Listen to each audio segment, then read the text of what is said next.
শামসুল হক ফরিদপুরি রহমতুল্লাহি আলাইহি নাম শুনছেন না? বহুত বড় আল্লাহর এক ওলি। গহরডাঙ্গা তার বাড়ি, গোপালগঞ্জ। ঢাকা থেকে বাড়িতে যাবেন, হুজুরের জীবনী লিখেছেন আমার একজন উস্তাদ, মালিবাগ মাদ্রাসার সুনামধন্য মুহাদ্দিস আল্লামা নাসিম আরাফাত সাহেব দামাত বারকাতুহুম। তিনি একটা বই লিখেছেন বাংলাদেশের তিনজন আল্লাহর বড় বড় ওলির জীবনী। বইয়ের নাম দিয়েছেন বাংলার হীরা মতি পান্না। পাইলে বাজার থেকে বইটা কিনবেন। মোহাম্মদুল্লাহ হাফিজি হুজুর রহমতুল্লাহি আলাইহির জীবনী, শামসুল হক ফরিদপুরি রহমতুল্লাহি আলাইহির জীবনী, আর পীরজি হুজুরের জীবনী। এই বইয়ের মধ্যে আল্লাহর ওলি আমার উস্তাদ তিনি ওলির ঘটনা লিখেছেন। তিনি গহরডাঙ্গা বাড়িতে যাবেন, এলাকায় যাওয়ার পর নদীপথে নৌকায় করে বাড়ি যেতে হয়, আর নৌকার মাঝি ঘাটে ঘাটে লোক নামায় দেয়। হুজুরও নৌকায় উঠছেন, হুজুরকে তার শেষ ঘাটে নামায় দেবে। আগে সব মানুষ নামলো, এখন মাঝিওয়ালা বলতেছে হুজুর আপনার ভাড়া লাগবে না, হুজুর আপনি এতদিন পরে বাড়িতে আসছেন, আমি আপনাকে আপনার ঘাট পর্যন্ত পৌঁছায় দিব। রাত তখন বাজে প্রায় 12টা। হুজুরের বাড়িতে যেতে যেতে হয়তো 1টা বাজবে, কনকনে শীত, আবার প্রচন্ড কুয়াশা। এরপরও মাঝি বলে হুজুর রাত যটাই বাজুক আমি আপনাকে আপনার ঘাট পর্যন্ত পৌঁছাবো, আপনি কোনো টেনশন করবেন না। হুজুরও নিরাপদে বসা আছেন, নিশ্চিন্তে বসা আছেন।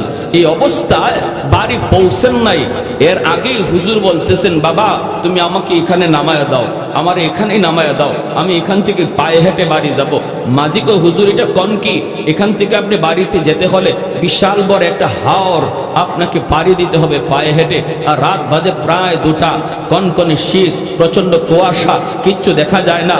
আপনি হাওরের কোন দিক থেকে কোন দিকে যাবেন রাস্তাও ভুলতে পারেন, আবার ভয়ও আছে। হুজুর আল্লাহর দোহাই হুজুর এখানে নামবেন না, আমি আপনাকে আপনার ঘাট পর্যন্ত নৌকায় পৌঁছাই দিব, আপনি নামবেন কেন? আল্লাহর ওলি বলতেছেন বাবা তুই এত কিছু বুঝবি না, আমাকে এখানেই নামায়া দেয়, এখানেই নামায়া দাও, খুব জরুরি আমার কাজ আছে, আমার খুব গুরুত্বপূর্ণ কাজ আছে, এখানে নামলে কাজটা হবে নতুবা হবে না, তুমি এখানে নামাও। মাঝে আশ্চর্য হয়ে গেল, রাত বাজে 2টা, এখানে হুজুরে কি কাজ করবে? এরপরও মাঝি আর কথা না বাড়ায়া মাঝি কয় ঠিক আছে হুজুর আপনার যখন ইচ্ছা আপনি এখানে নামবেন তো নামেন। মাঝি নামায়া মাঝি বলতেছে আমার মনের মধ্যে ইচ্ছা জাগলো, কি কাজ এটা আমি একটু দেখব। আল্লাহু আকবার জোরে কোন। মাঝি বলতেছে আমি একটু পিছনে পিছনে হুজুরের পিছনে পিছনে যাইতে শুরু করলাম, আর আমি দেখতেছিলাম কাজটা কি হুজুরের একটু দেখব। হুজুর আমাকে দেখেন না, দেখার কথাও না, কিন্তু আমি তো হুজুরকে দেখতেছি কারণ আমি পিছনে। কিছু দূর যাবার পর হঠাৎ করে আমি তাকায় দেখলাম আমি নামাইলাম একজন মানুষ, কিন্তু কিছু দূর যাবার পরে দেখি তার ডানে বামে সামনে পিছনে শত শত মানুষ হাঁটতেছে। আমি ভয় পেয়ে গেলাম, আমার কলিজায় তো পানি নাই, আমি ভয় অস্থির। আমি তারপরও দৃশ্যগুলি দেখতেছিলাম, হুজুরের সামনের মানুষগুলা যেন একজন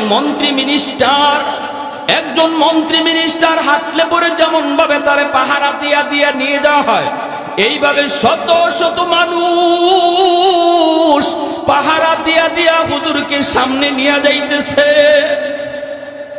আর আমি দেখতেছি হুজুরের সাথে কথা কয়, হুজুরও তাদের কথার প্রশ্নের জবাব দিতেছেন, ওরাও প্রশ্ন করতেছে, হুজুরও প্রশ্নের জবাব দিতেছেন। সামনের দিকে হুজুরে যান, আমি তো পিছনে পিছনে যাইতেছি। এইবার পিছনে পিছনে যাই, হুজুর তো সামনে সামনে যাইতেছেন। বাড়ি পর্যন্ত গেলেন, দেখলাম হঠাৎ করে মানুষগুলি সব অদৃশ্য হয়ে গেল, একজন মানুষকেও আর দেখা যায় না। হুজুর এইবার ঘরে মাত্র ঢুকবেন, দরজা লাগাবেন, সাথে সাথে তাকায় দেখেন আমিও যায় দরজার সামনে সালাম দিয়া দিলাম, আসসালামু আলাইকুম। হুজুর বলতেছে বাবা কসকি তুই কেমন করে আসলি, তুমি আবার কেমন করে এই জায়গায় আসলা?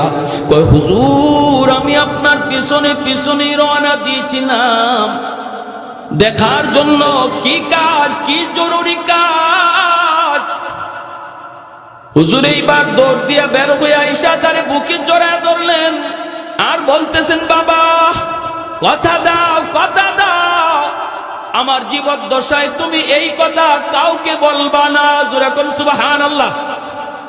কারণ খাঁটি আল্লাহর ওলিরা নিজেদের কারামত কারো কাছে বলে না, কেউ যদি দেখে তারে বলতেও নিষেধ করে। আর ভেজাল যত জায়গা সেখানে দেখবেন শুধু বড় বড় সাইনবোর্ড আর অ্যাডভার্টাইজ, ঠিক কিনা? ভেজাল যেখানে আছে সেখানে বড় বড় সাইনবোর্ড, বড় বড় অ্যাডভার্টাইজ, নাম খুঁজে পাওয়া যায় না, খালি লকব আর লকব, উপাধি আর উপাধি। একজনের নাম আশিকে রসুল, মাহবুবে খুদা, গাউসে হামদানি, কুতুবে রব্বানি, সারা শল্য সুলকানি, নাম খুঁজে পাওয়া যায় না। আসেনি না নাই? জোরে কর। বেটা মমি সিং থেকে আসা শুরু করছে এরকম ভাবে ভেজাল পীর, ভেজাল পীর আমাদের দেশে আসেনি না নাই? একটু জোরে কোন আসেনি না নাই? আসতেছে এরকম গাড়িতে করো আজ মাহফিল, প্রচন্ড শীত, কুয়াশা, সামনে দেখা যায় না। পিসাব বলতেছি ড্রাইভারকে, বেটা তাড়াতাড়ি করে গাড়ি থামা, এই হোটেলের ম্যানেজারকে যায় জিজ্ঞেস কর, ম্যানেজারকে যায় জিজ্ঞেস কর সিট আসেনি, হাঁটা যাবে না, গাড়ি নিয়ে যাওয়া যাবে না। ম্যানেজারকে ড্রাইভার যায় বলতেছে ম্যানেজার সাহেব হোটেলে সিট আসেনি। ম্যানেজার কয় থাকবে কে? কয় থাকবে আশিক রসুল, মাহবুবে খুদা, গাউসে হামদানি, কুতুবে রব্বানি। কইতে কইতে 16টা টাইটেল। কয়টা টাইটেল? ম্যানেজারে কই মেজাও ভাগো, সিট নাই। কয় হুজুর সিট নাই। হুজুর কয় না থাকলেও যাওয়া যাবে না, হোটেলের বারান্দায় বিছানা কর, চাদর বিছা, কোন রকম রাতটা কাটায় দেই। এই অবস্থায় যাওয়া যাবে না, এখানেই রাত কাটায় দিল। ফজরের সময় ম্যানেজার বের হয়ে দেখে এত মোটা এক হুজুর। এ বেটা তুই এখানে হুজুরে নিয়ে কি করস? এত বড় হুজুর। ম্যানেজার কয় আমার কাছে একটা সিট চাইলি না কেন? এমনি ড্রাইভার কয় আমি তো আপনার কাছে সিট চাইছি, আপনি বললেন সিট নাই। ম্যানেজার কয় তুমি তো সিট চাইছো 16টা। সিট চাইছো কয়টা? আমার হোটেলে 16টা সিট নাই, তাই বলে কি একটা দুইটাও নাইনি? আমি তো 16টা সিট মনে করে বলছি সিট নাই। এমনি হিসাব ওইটা কয় বেটা আজ থেকে তাড়াতাড়ি টাইটেল কাট, কারণ এই টাইটেলের কারণে দুনিয়াতেও সিট পাইলাম না, মরণের পরেও সিট পাইমু। মরার আগেও পাই নাই, মনে হয় মরার পরেও পাইমু না, তাড়াতাড়ি সিট কাটো। কিন্তু আল্লাহর ওলি যারা, এরা কখনো এরকম ভাবে নিজের অ্যাডভার্টাইজ করতেন না। যদি কেউ দেখে ফেলতো নিষেধ করতেন, বাবা জীবদ্দশায় কারো কাছে বলবা না, ওয়াদা করো। যেমন কুতবুল আলম শাইখুল ইসলাম হুসাইন আহমদ মাদানী রহমতুল্লাহি আলাইহি, আমাদের উস্তাদগণের উস্তাদ, আমরা যার রুহানি সন্তান, ইনাকে যখন যে কোনো মাহফিলে একজন বৃদ্ধ মানুষ গ্রামের হুজুরে যেই দেখতো, দেখলেই দূর থেকে আওয়াজ দিত বাতা দেউঙ্গা, বাতা দেউঙ্গা, বাতা দেউঙ্গা, মৌলবী বাতা দেউঙ্গা। আওয়াজ দিয়া কইতো হুজুর কয়া দিমো, কয়া দিমো। যেই মাত্র কইতো খালি হুজুর কয়া দিমো, মাদানী আলাইহির রহমান নজর পড়তো ওর দিকে, পড়লেই উনি সামনে যারা থাকতো সবরে হাত দিয়ে এরকম সরাইয়া কুতবুল আলম দৌড় দিয়ে এই লোকটার কাছে আসতেন, আইসেই চাপ দিয়ে বুকে জড়ায় নিতেন আর আদর করতেন আর বলতেন নেহি বাতাও, নেহি বাতাও, নেহি বাতাও, বলো না, বলো না, কইও না, কইও না। হেও কইতো ঠিক আছে। ওই সিনি কারবার পাবলিকে যে জিজ্ঞেস করে, আলেম ওলামারা ওই লোককে জিজ্ঞেস করতো চাচা কি আপনি কইয়ে দিবেন, কইয়ে দিবেন কি? সে কন্যা নেহি বাতাও, বলবো না, বলবো না। পাবলিক যেই বলতো মিয়া কও না, তুমি যেখানে হুজুর দেখে এখানেই তুমি এরকম ভাবে চিল্লে উঠো বাতা দেউঙ্গা, আর হুজুর দৌড় দেয় তোমার বুকের সাথে বুক মিলে আদর করে, আর ঘটনাটা কি কও না? কই মনে ইসিনি কাম। কুতবুল আলম শাইখুল ইসলাম হুসাইন আহমদ মাদানী রহমতুল্লাহি আলাইহির যখন ইন্তেকাল হলো, ইন্তেকালের পরে এই লোকে কয় এখন কইমু, এখন কইমু। পাবলিকে কি কও? কয় গঙ্গুর এক এলাকা দিয়ে আমি যেতেছিলাম, রাত বাজে তখন 2টা, একটা ঘরের পাশ দিয়ে যাচ্ছি,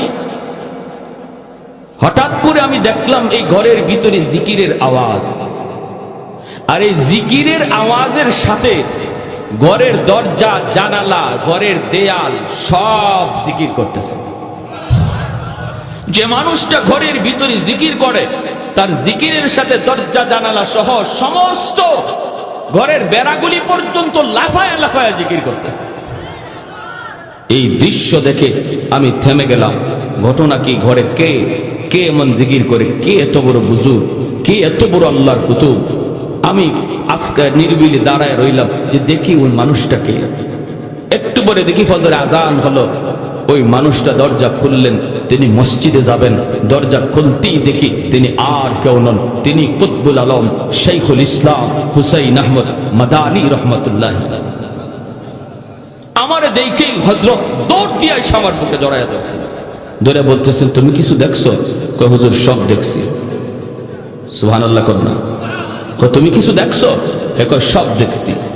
তখনই হুজুর বুকে জড়ায় ধরে বলতেছেন ওয়াদা দাও আমার জীবদ্দশায় কারো কাছে বলবা না, যদি বলতে হয় আমার ইন্তেকালের পর, আমার জীবদ্দশায় তুমি এই কথাটা কারো কাছে বলবা না। জমিদা দেখছো? কই ঠিক আছে হুজুর ওয়াদা দিলাম কারো কাছে বলবো না। এজন্য জীবদ্দশায় আমি বলি নাই। এখন উস্তাদরা বলতেছে, উলামায়ে কেরাম বলতেছে, তো তুমি এরকম হুজুরকে দেখলেই দূর থেকে আওয়াজ দিতা বাতা দেউঙ্গা কয়ে দেবো কয়ে দেবো, এটা কেন করবা? এই কাজটা কেন করতেছো বা এই কাজটা কেন করছো? তখন কয় আমি কেন করছি বলবো? এরপর থেকে আল্লাহর ওলির প্রতি আমার অন্তরে এমন মহব্বত জন্মিছে, এমন ভালোবাসা জন্মিছে, আমি যদি উনার সাথে মুআনাকা না করি অথবা মুসাফা না করি আমার অন্তরে যেন আগুন জ্বলে। উনাকে যখনই দেখি তখনই আমার মন চায় কোলাকুলি করি, তখনই মন চায় মুসাফা করি। কিন্তু আমি একজন সাধারণ মানুষ, আমি হুজুরের কাছে যাব কেমন করে? তোমরা এত বড় বড় হুজুর, চার দিক দিয়ে হুজুরকে ব্যারিকেড দিয়ে রাখো, আমাদের মতো সাধারণ মানুষ হুজুরের কাছে যাওয়ার সুযোগই পাই না। এজন্য আমি চিন্তা করলাম একটা বুদ্ধি বাইর করে, এত মানুষ ঠেললে হুজুরের কাছে যাওয়া লাগবে না, হুজুরকে আমার কাছে কেমনে আনা যায়? আমি যাব কেন? হুজুর আসবে, এজন্যই আমি দূর থেকে আওয়াজ দিতাম বাতা দেউঙ্গা কয়ে দেবো। আর তখনই হুজুর তোমাদের সবরে ঠেইলা, তোমাদের সবরে সরাইয়া আমার কুলে আমার বুকে বুক লাগায় মুআনাকা করতেন। আমার মনের ইচ্ছা পূরণ হয়ে যেত। জোরে কন্যা সুবহানাল্লাহ। আমার ভাইয়েরা, বন্ধুরা, যুবক, এজন্য বলতেছি একটু মনোযোগ দিয়ে শোনা। যেই মাত্র ওই মাঝি কই হুজুর আমি কারো কাছে বলবো না গো হুজুর, কথা দিলাম আমি কারো কাছে বলবো না। কিন্তু ওই মানুষগুলি এরা কারা, কি এদের পরিচয়? আমি আপনাকে নামাইলাম একা, দেখলাম আপনি একা, হঠাৎ করে এত মানুষ, কি এদের পরিচয়?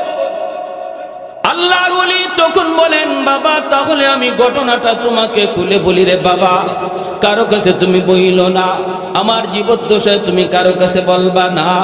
শুনো, আমারও নিয়ত ছিল নৌকায় করে আমি বাড়িতে যাব, আমার ঘাটেই তো নৌকা যাবে, কেন আমি এই জায়গায় নামবো? পায়ে হেঁটে কেন আমি এই হাওর পারে দেব?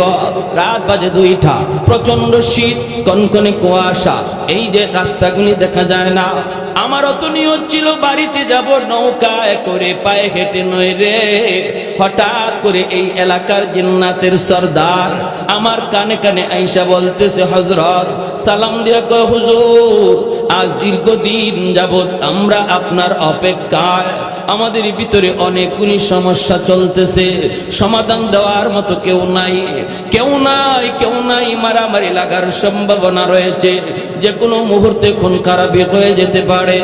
এক বাক্যে সবাই আমরা মেনে নিলাম, যদি আপনি আমাদের মাঝে হাজির হন, আপনি যদি সিদ্ধান্ত দেন, সবাই এক বাক্যে আপনার সিদ্ধান্ত মেনে নিবে, কেউ কোনো আপত্তি করবে না। আবার সবার ভিতরে আপনার শ্রদ্ধা ভক্তি রয়েছে, এক বাক্যে সবাই মেনে নিল, আপনি যা বলবেন তাই ঠিক। হযরত দয়া করে যদি আপনি এই জায়গায় নামতেন, একটু ভয় করবেন না, একটু টেনশন আপনি করবেন না, কেমন করে বাড়ি যাবেন, রাস্তা কেমন করে পাবেন। আমরা জিন্নাতেরা কথা দিলাম, কথা দিলাম, আমরা আপনাকে চতুর্দিক দিয়ে পাহারা দিয়া সামনের রাস্তাগুলি পরিষ্কার দেখাইয়া আপনাকে বাড়ি পর্যন্ত পৌঁছায়া দিব। আর মাঝখানে আমাদের যা কিছু জানা দরকার আমরা আপনার কাছ থেকে জেনে নিব। জোরে কোন সুবহানাল্লাহ, আর একটু জোরে সুবহানাল্লাহ। मैं तालिब मौला हूँ मेरे इश्क निराला है जुमला जहां जिनके तजल्ली से उजाला मादर दो जहां गैर खुदा यार नदारिम যদি याद खुदा हीचे दिगुर कार नदारिम যদি याद खुदा हीचे दिगुर कार नदारिम। এজন্য বলতেছিলাম আল্লাহর নবী রহমতের নবী কই উম্মতের দল, তোমরা যদিও উলামায়ে কেরামের মর্যাদা বুঝো না, ছোট্ট ছোট্ট হাফেজে কোরআনের শান মান তোমরা যদিও বুঝো না, ওই যে দেখো জিন্নাত, ওই যে দেখো জীব জানোয়ার, ওরা কিন্তু তাদের মর্যাদা বুঝে, তাদের মান বুঝে, তাদের সম্মান জানে। এজন্যই ভাই সন্তানটারে আপনি আলেম বানান। আপনার সন্তান আলেম বানানোর দ্বারা আল্লাহ জগতের হায়াত বাড়াবে, আপনার রিজিকের ব্যবস্থা আল্লাহ করবে, ঘরের ভিতরে আল্লাহ রহমত জারি করবে। একটা সন্তান যদি হাফেজ বানান, আলেম বানান, কিয়ামতের ময়দানে আল্লাহ পাক রব্বুল আলামিন নূরের মুকুট নিয়ে আল্লাহ দাঁড়ায় থাকবে। নবীর বাবাকে আল্লাহ খুঁজবে না, নবীর মাকেও আল্লাহ খুঁজবে না, কিন্তু আল্লাহ একজন হাফেজে কোরআনের মা বাবাকে তালাশ করবে। নবীর বাবারা পর্যন্ত বলবে, মালিক আমি অমুক নবীর মা, আমি অমুক নবীর বাবা। আল্লাহ বলবেন আমি তোমাকে তালাশ করি না, তোমাকে তালাশ করি না। দুনিয়াতে আল্লাহ পাক রব্বুল আলামিন যেই সন্তানের মাথায় পাগড়ি পরাইছে তার উস্তাদগণ, পাগড়ি পরাইছে তার এলাকার মানুষগণ, ওই সন্তানের চেহারার দিকে মানুষগুলি তাকায় ছিল, উস্তাদগুলি সন্তানের চেহারার দিকে তাকানো, কিন্তু ওই সন্তানের বাপ মার চেহারার দিকে আল্লাহ নিজে তাকানো। যখন সুবহানাল্লাহ। কেন কি জন্য? কারণ এই বাপমার অনেক বড় কুরবানি। সমাজ চলতেছিল স্রোতের তালে তালে, সবাই চলতেছিল স্কুল কলেজের দিকে, স্রোত চলতেছিল কলেজ ভার্সিটির দিকে, ডাক্তার বানাবে, ইঞ্জিনিয়ার বানাবে। কিন্তু তুমি বাবা, তুমি মা সিদ্ধান্ত নিয়েছিলে না আলেম বানাবো, হাফেজ কোরআন বানাবো। মানুষ যেই দিকে চলে তুমি ওই দিকে চলো না, তুমি তো চলছিলে স্রোতের উল্টা দিকে। তোমাকে কত মানুষ কত কথা বলছে, এ বেটা সন্তানটারে মাদ্রাসায় দিও না, দিলে পরে জীবন চালাবে কেমন করে, বউ পালবে কেমন করে, সংসার চালাবে কেমন করে, মৌলবী হলে পরে চলতে পারবে না। কত কথাই তোমাকে বলেছে, কিন্তু তুমি তার কারো কথা শুনো নাই রে। তুমি তো এক কথার মধ্যেই ছিলে। আমি জেনেছি উলামায়ে কেরামের জবানে মানুষ সৃষ্টির আগেই আল্লাহ রিজিকের ব্যবস্থা করে।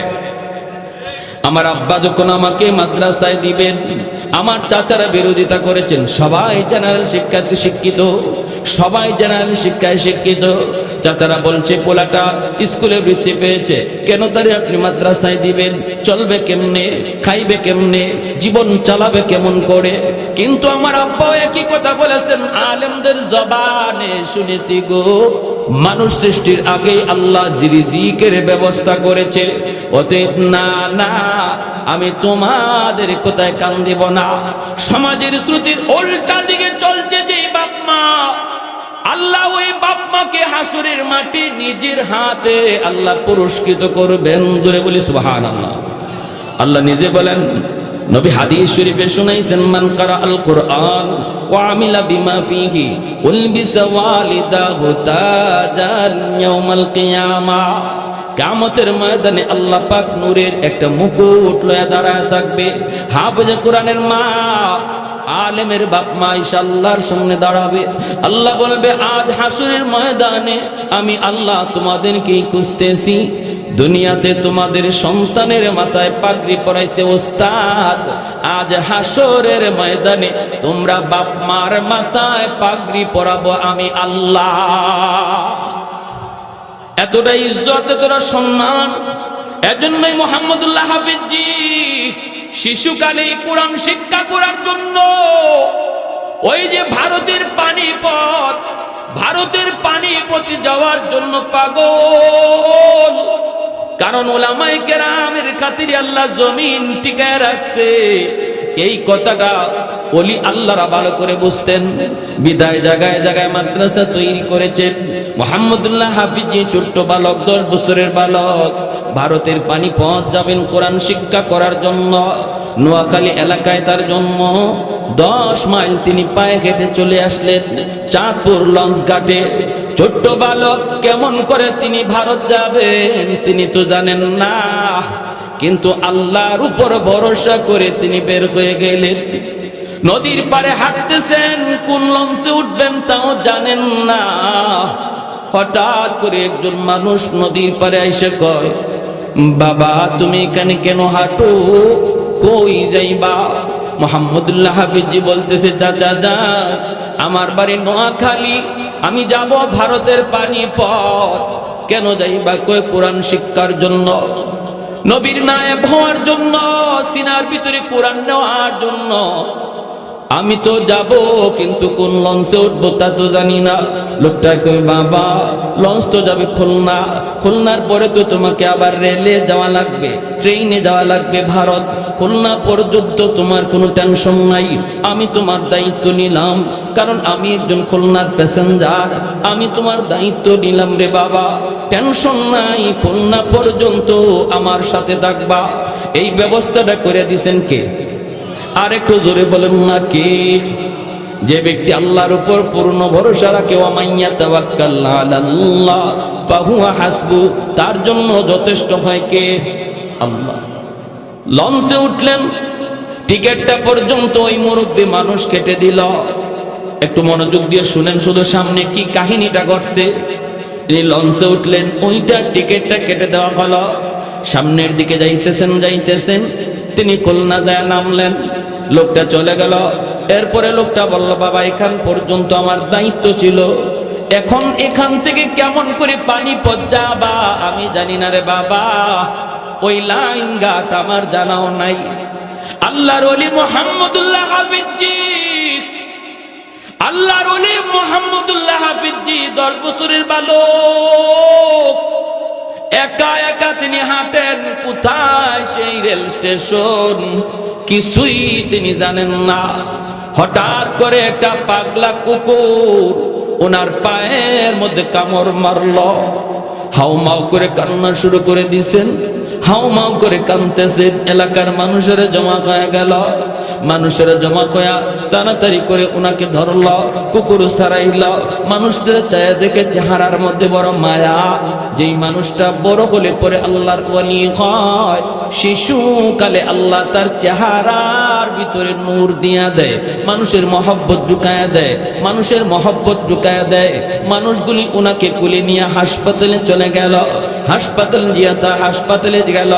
ডাক্তার বলতেছে এই ট্রিটমেন্ট বাংলাদেশের কোথাও হয় না। তখনকার সময়ে পূর্ব পাকিস্তান বাংলার নাম। এই পূর্ব পাকিস্তানে পাগলা কুকুরের কামড়ের চিকিৎসা হতো না রে ভাই। ডাক্তার বলল এই চিকিৎসা শুধুমাত্র একমাত্র ভারতের পানিপথ। আল্লাহর ওলিও যেতে চায় কোথায়? পানিপথ যেতে চায়। চিকিৎসা আছে শুধু পানিপথ। এলাকার মানুষেরা কয় তাড়াতাড়ি করে দ্রুত চলো রেল স্টেশন। মানুষরা রেল স্টেশনে নিয়ে আসলো। আইসা টিটিকে ডাকলো। টিটিকে ডাইকা বলতেছে এই যে 2টা টিকিট করে দিলাম, একটা যাওয়ার একটা আসার। এই বাচ্চাটাকে আপনি হাসপাতালে নামায় দিবেন, তারে পাগলা কুকুর কামড় দিয়েছে। এই চিকিৎসা বাংলাদেশে কোথাও নাই। পানিপথের যে ডাক্তার হাসপাতালে তারে নামায় দিবেন, চিকিৎসা হওয়ার পর বাচ্চাটা আবার চলে আসবে। তিনি উঠলেন, টিটি তারে নির্ধারিত সময়ে নামায় দিল হাসপাতাল। চিকিৎসা হলো। এরপরে আল্লাহর ওলি কয় আল্লাহ আমি তো বুঝি নাই তুমি কেন কুকুর দিয়া কামড় খাওয়াইছ। আল্লাহ আমি তো বুঝি না কুকুর দিয়া আমাকে কেন তুমি কামড় খাওয়াইলা। আমি তো তোমার কোরআনের পাগল। আল্লাহ আল্লাহ এখন বুঝ হয়ে গেছে কেন কুকুরের কামড় খাইছি। চিকিৎসা শেষ হওয়ার পরই তিনি সোজা চলে গেলেন মাদ্রাসায়। বড় হুজুরের কাছে যেয়ে বলতেছেন, উস্তাদজি আমি বাংলার জমিন থেকে এসেছি, আমাকে আপনার মাদ্রাসায় ভর্তি করুন। উস্তাদজি কয়, বাবা এত দূর থেকে কষ্ট করে এসেছো, কিন্তু আমার মাদ্রাসায় ভর্তির টাইম তো শেষ রে বাবা। কোনো সিট নাই, থাকার জায়গা নাই, খাওয়ার কোনো ব্যবস্থা নাই, কেমন করে ভর্তি করব? ভর্তির টাইম তো শেষ, আগামী বছর তুমি আইসো, এই বছর আর একজন ছাত্র নেওয়ার কোনো সুযোগ নাই। আল্লাহর ওলি 10 বছরের বালক মোহাম্মদুল্লাহ হাফিজ জি এই কথাটা শোনার পর যেন আসমান ভেঙ্গে মাথায় পড়লো। সাথে সাথে উস্তাদের পা জড়ায় ধরে কাঁদতে লাগলেন আর বলতেছেন, উস্তাদজি আমাকে আপনি আর ফেরত দিয়েন না। এই যে দেখেন ফেরত যাওয়ার টিকিটটা আমি আপনার সামনে ছিঁড়ে ফেলে দিলাম। আমি আমার মা বাবা ভাই বোন আদরের সবাইকে ত্যাগ করে শুধু কোরআনের পাগল হইয়া পানিপথ এসেছি, আপনি আমাকে ফেরত দিয়েন না, ফেরত দিয়েন না। উস্তাদ কই, বাবা কোনো সুযোগ তো নাই, কেমন করে দিব? এইবার আল্লাহর ওলি কই, উস্তাদজি তাহলে একটা প্রস্তাব আমি আপনাকে দেই। কি প্রস্তাব? কয়, আমাকে একটু শুধু থাকার ব্যবস্থা করে দেন, ক্লাসে বসার সুযোগ দেন, আমাকে মাদ্রাসায় থাকার ব্যবস্থা করা লাগবে না, খানার ব্যবস্থা করা লাগবে না, আমি শুধু ক্লাসে বসবো আর পড়ালেখা করব। থাকা খাওয়ার ব্যবস্থা আপনার করা লাগবে না, থাকা খাওয়ার ব্যবস্থা আমার আল্লাহ করবে। উস্তাদজি কই, বাবা যদি এই হয় তাহলে এই শর্তে আমি ভর্তি করতে পারি, তুমি শুধু ক্লাসে বসবা, থাকবার ব্যবস্থা আমার মাদ্রাসায় হবে না, খাওয়ার ব্যবস্থা মাদ্রাসায় হবে না, কারণ একটা বেডিং একটা বিছানা বিছাইবার জায়গাও মাদ্রাসাতে নাই। তুমি কই থাকবা কই খাইবা এটা যদি তুমি জানো আর তোমার আল্লাহ জানে। বাবা আমি কিছু জানি না, আমি কিন্তু মাদ্রাসায় থাকা খাওয়ার ব্যবস্থা দিব না।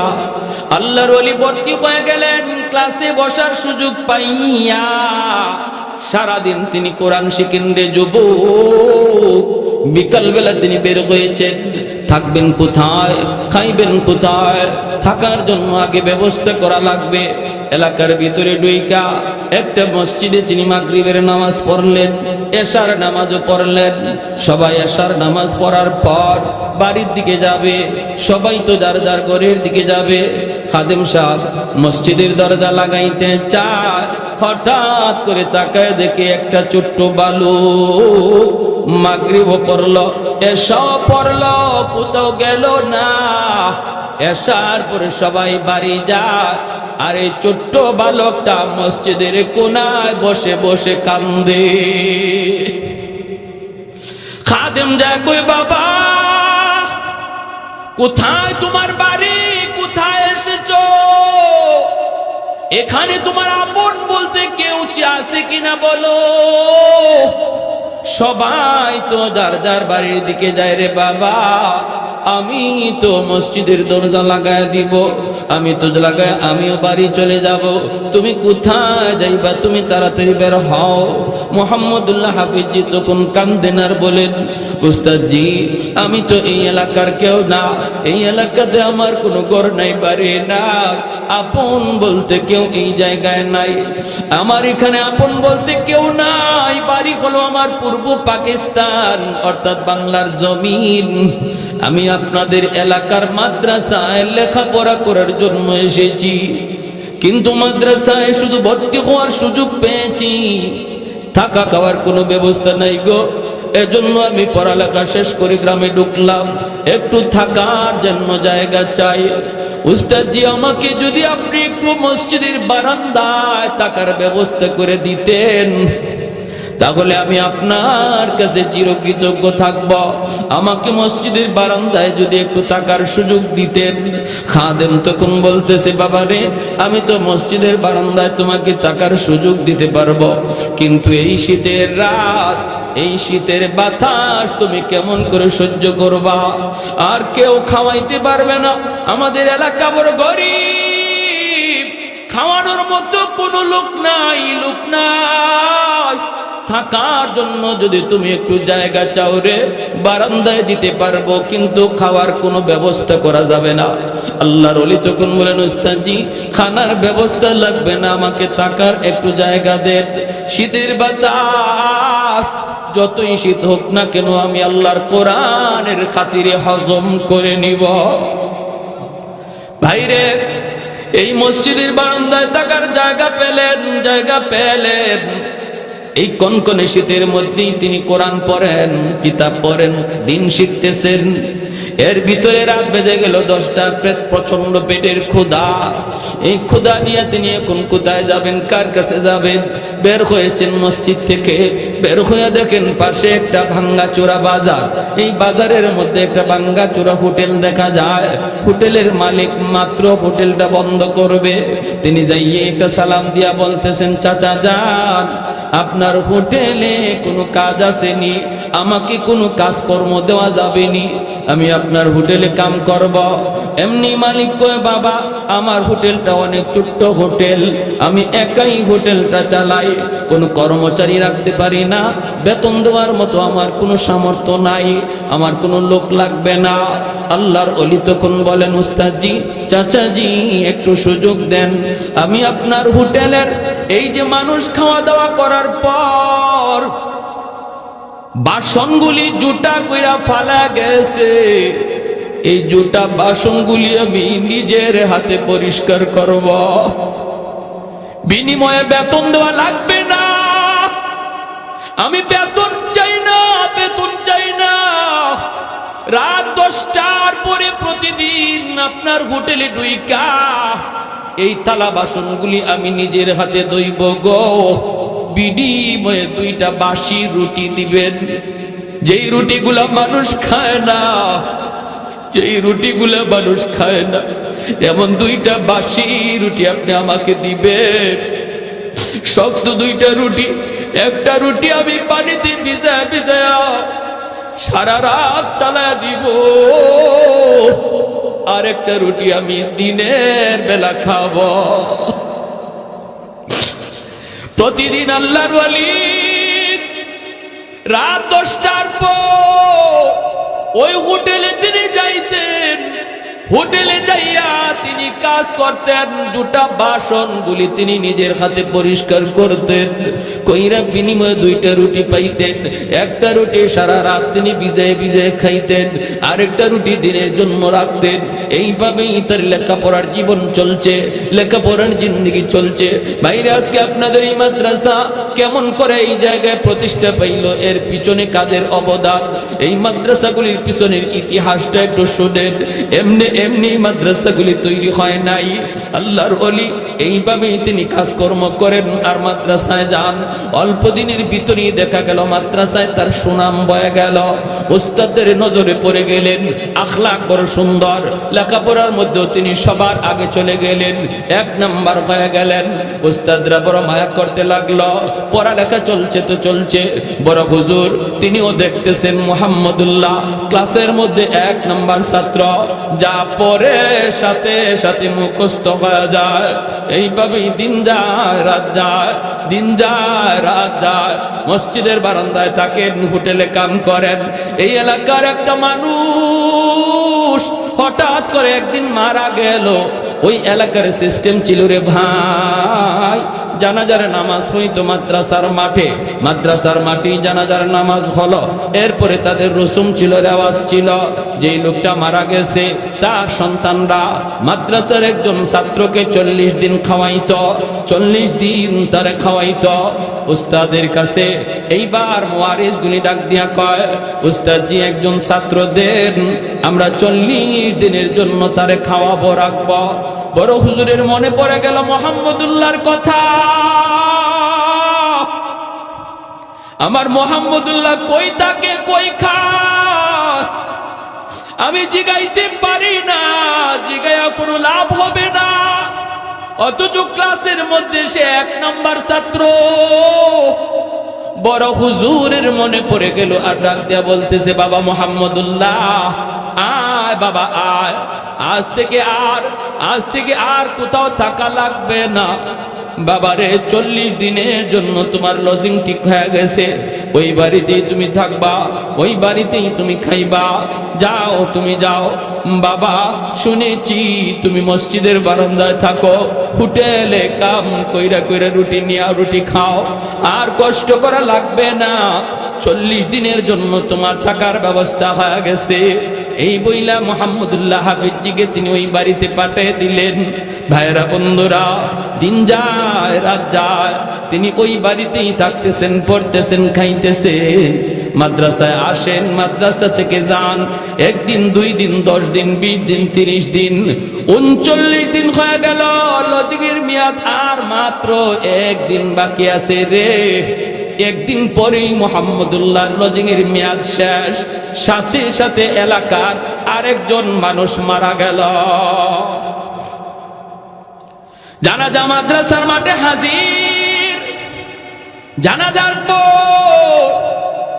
মানুষগুলি কই, হুজুর ছাত্র একজন দেন, 40 দিনের জন্য আমরা তারে খাওয়াবো। সাথে সাথে বড় হুজুরের মনে পড়লো, আমার মুহাম্মদুল্লাহর ওই বাড়িতে লজিংয়ের মেয়াদ মাত্র আর 1 দিন বাকি আছে। এরপরে মুহাম্মদুল্লাহ খাবে কোথায়? ডাক দিয়ে বলতেছেন, মুহাম্মদুল্লাহ আগামীকাল থেকে তোমার লজিং চেঞ্জ, ওই বাড়িতে তোমার লজিং। 40 দিনের জন্য তার আরেক বাড়িতে লজিং ঠিক হয়ে গেল। এই বাড়িতে চলে গেলেন, এখানেই থাকতেছেন, পড়তেছেন, খাইতেছেন। ভাইরা বন্ধুরা, এইভাবেই দিন যায় রাত যায়। 10 দিন 20 দিন 30 দিন চলে গেল, 39 দিন হয়ে গেছে। আর মাত্র লজিং এর মেয়াদ, বলুন তো আর কয়দিন বাকি আছে? আর বলেন, আওয়াজ দিয়া বলেন, কয়দিন বাকি আছে? মাত্র আর 1 দিন বাকি। এর ভিতরে ওনার লজিং এর মেয়াদ শেষ। হঠাৎ করে এলাকার আরেকজন মানুষ মারা গেল। আল্লাহু আকবার। প্যার হাজির, এলাকার মানুষের মধ্যে একটা গুঞ্জন রটে গেল, এই বাচ্চা, এই বাচ্চা যেখানেই যায় সেখানে যাইয়া 40 দিন শেষ হওয়ার আগের দিন 39 দিনের মাথায় পরপর 2 জন মানুষ মারা গেল। হুজুর আবার দিয়া দিলেন, যাও বাবা তোমার লজিং ওই বাড়িতে। ওই বাড়িতে গেলেন, পরপর 3 জন মানুষ 39 দিনের মাথায়